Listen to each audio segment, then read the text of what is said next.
Hello and welcome to our third lecture series and our final lecture series regarding meetings. So what we're going to be doing today is we're going to look at how to use questions and clarifying effectively in meetings. Also how to confirm and conclude meetings. And we're also going to look at how we can evaluate whether we had a good meeting or not.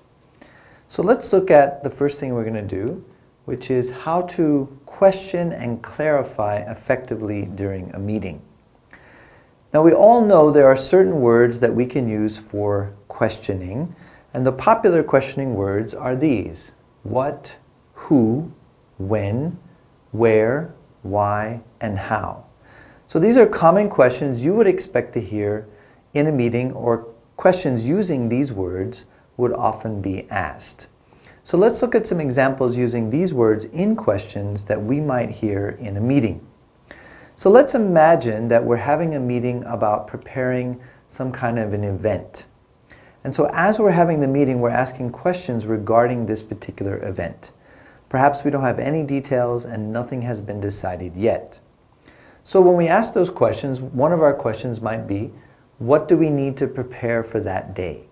What do we need to prepare for that day? So the room setting, what needs to go in the room, things that have to be ready on that day for us to have this particular event. Maybe it's a conference or a seminar or something like that. The next question is, who will write the invitation letters? We want to invite some people to our conference or our seminar. Maybe we need to write official letters to them, or it could be emails, and we would like to know who is going to do that. Who is going to be the person to draft those invitation letters? So that's an example of using who. The next one is, when is the best time to hold the event? Would we hold it in the afternoon, in the morning? Would it be better on a weekend? So when is the best time to hold the event? So this might be a question we could ask during the meeting. The next one is, where will we hold the event? Will we hold it on site at the company? Do we have a big enough meeting room where we can hold the event? Do we need to have it off-site in some other location? So again, we could ask that, where? Where would we hold the event? The next one is, why do we need to limit the number of participants? Maybe there's a suggestion that we limit the participants to 20 or 25 people or 50 people, and someone is asking why. There could be many reasons to limit the number of participants. Maybe your room capacity can only hold a certain number of people. Maybe the resources or the budget available for your event would only allow you to host a certain number of people. There could be many reasons for that. And finally, our last one is, how can we best promote this event? So how are we going to promote it? How are we going to advertise this event? How is the best way in which we can let people know about our event, seminar, workshop, conference, whatever it might be, so that they can come and participate? So these are examples of using the what, who, when, where, why, and how questions, which are essential for most meetings, especially when you're planning something, a project, a conference, a seminar, or an event of some sort. Let's move on to asking for more details. Sometimes in meetings, people will explain something, but it might be a little bit vague or unclear, or you just don't have enough detail to really understand what they're saying or what they're talking about. So here are some expressions you could use in order to get more information and more details about someone's idea or suggestion or proposal. So the first one is, could you say a little bit more about that? Could you say a little bit more about that? So you can use this expression to get them to give you more information. The next one is, would you elaborate on that a little? Elaborate means to expand or to provide more information to someone. So could you elaborate on that a little? Would you expand on that, please? This is very similar to elaborate, expand. Again, I need more information, I want more detail so that I can better understand what you're talking about. Some other ones are, can you give us an example? So this is a common way to get more details or to get a more concrete or specific understanding of an idea. So for example, could you give us an example of how you would draft this letter? Could you give us an example of how you would plan the program? Right? So the idea is that if I ask for examples, I'm more likely to get something that's concrete and specific. You could also use the following expressions as well. Could you be more specific? This is a great one, and this is used often in meetings. Could you please be more specific? Because this is directly requesting more detailed information. Could you explain that in more detail is also a common and easy to use expression as well. And then the last one, could you give me some more details on that? Because a lot of times in meetings what happens is that people's ideas are not well thought out, not thought out in great detail. People are generating ideas on the spot, so sometimes you have to ask them if they could provide more information or more details to you so that you can better understand what they're talking about. Let's move on to our next set of expressions, which is asking for clarification. So in this case, you're not really sure what the other person is saying, or it's a bit unclear to you, or maybe it's a little confusing. So you just want to check to make sure that you've understood correctly. So here's some examples of expressions we can use for that. What exactly do you mean by? So for example, I might say, what exactly do you mean by a budget adjustment? Does that mean reducing the budget? Does that mean increasing the budget? Again, it's trying to find out exactly what that person has in mind. Do you mean that? Do you mean that we should reduce the budget? Do you mean that we should increase the budget? Again, you can ask by using questions such as, do you mean that? Or are you saying that? Are you saying that we need to increase our budget? Are you saying that we need to decrease our budget? Would be another example of how to do this. Could you clarify that a little more? You can just use the word clarify to get more, better explanation, maybe more specific, a little bit more concrete as well, just so that you can better understand what that person is talking about. If I understand you correctly, you think that. So this is a way for me to summarize what I think the other person has said to me, to check it, to make sure that it's clear and that I have understood properly. This goes kind of back to the active listening that we talked about in our first lecture series on communication, where you would kind of summarize main points of what you've heard, just to check and make sure that you've understood correctly what that person has said to you. And then you can always use this one, I'm not sure I follow what you're saying. So if you're really confused, something is not clear, it's not making sense to you, you might use this expression, I'm not sure I follow what you're saying.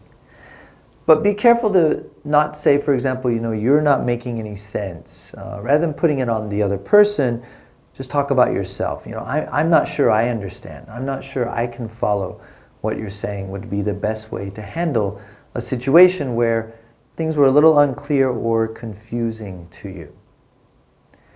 Now the next thing we're going to look at is a language strategy. You'll recall that in the first lecture series on meetings, I had said that it's really good to try not to interrupt others during a meeting. It's really best if we do not interrupt someone. However, there are situations where interrupting might be unavoidable. So let me give you two examples of when that might be. Interrupting might be unavoidable when you notice that the person speaking has the wrong information or incorrect information about something, and you would need to stop them momentarily to correct whatever information they have to make sure it's accurate. So rather than they keep talking with using the wrong information, you'd want to stop them for a moment and correct that to make sure that everyone in the meeting has the correct and accurate information. So that's one case in which you might want to interrupt someone. The other case you might want to interrupt someone is that you have additional information that you think is really important or vital to what they're talking about, and you'd like to add that right at that time as they're talking about it. So this is additional information that would help the discussion that they're not aware of, that you'd like to add to the conversation. That might be another opportunity when you may feel the need to interrupt someone while they're speaking. So if we're going to interrupt, how can we do it politely? What is the best way to do this? Well, let me offer some suggestions of how you might do that. Excuse me, may I interrupt? It's very polite, excuse me, you're asking to be excused. May I interrupt is one way you can do this. Another option is, can I come in here? Can I come in here? for a moment, and then of course you add what you want to say, which is maybe additional information or more accurate or correct information. Could I just comment on that? Could I just comment on that? Again, you're stopping the person from speaking so that you can add more information to what they're talking about. And finally, the last one is, I'd like to make a point here if I could. I'd like to make a point here if I could. So again, it's something vitally important to the discussion that if you provide that information, will help the discussion progress more smoothly and also with more accurate or relevant information that is needed during the actual meeting itself. So these are expressions you could use to interrupt someone. Now again, it's best not to interrupt people during meetings, but there could be times when it's unavoidable. So if you need to interrupt, please make sure that you're polite about it and you do it in the proper way. Now, in some cases, someone tries to interrupt me and I don't want to be interrupted. So how do I deal with that situation? So in the case when I'm talking and someone's trying to interrupt me, what could I say to stop the interruption? What I could say is something like this: if I could just finish. If I could just finish. Or, may I just finish? Again, I want to stop this interruption from happening. Some other options: I haven't finished what I was saying. I haven't finished what I was saying. And finally, the last one is, please let me finish what I was saying first. Please let me finish what I was saying first. Using these expressions lets the person who's trying to interrupt you know that they shouldn't interrupt you and you'd like to finish first. So if you feel that you don't want to be interrupted, these would be polite ways to stop an interruption so that you could continue with what you want to say. And then the last thing we're going to look at is continuing after an interruption. So for example, someone interrupts me and I say, oh, could I please finish first? I say that. Then I would go back to what I was originally talking about, but I would do that by saying something like, as I was saying. So that's my link. That's my link back into what I was talking about before I was interrupted. Or another example, to get back to what I was saying. Again, that links me back into what I was discussing before the interruption happened. Or to finish my point. Again, another link taking me back to the original discussion that I was having or that I was involved in before the interruption occurred. So in this particular lesson, we've looked at questioning language using words like what, when, where, why, how, and who to get specific information about what we're doing, what has to be done, when it has to be done, where it's going to be done, and so forth.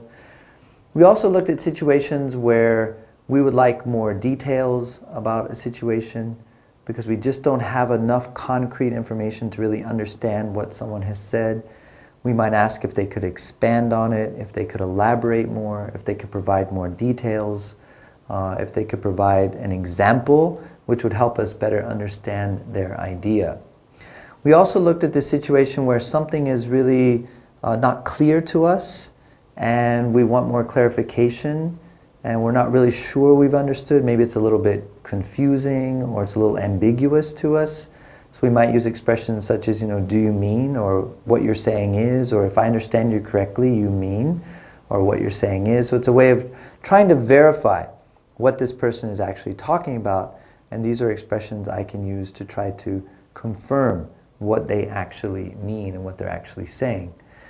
We also looked at polite ways to interrupt someone while they're speaking. Again, it's not a good idea, but sometimes you might have to do it. So you just want to be polite. Could I come in here? Excuse me, can I interrupt? If I could just add something here. So these are expressions that we could use for interrupting. Of course, there are times when you don't want to be interrupted, so you might request, could I please finish first? Please let me finish what I was saying. And you can stop the interruption. And then you can link back in to what you were talking about with the final expressions that we looked at here, such as I was saying, or to finish my point, and so forth.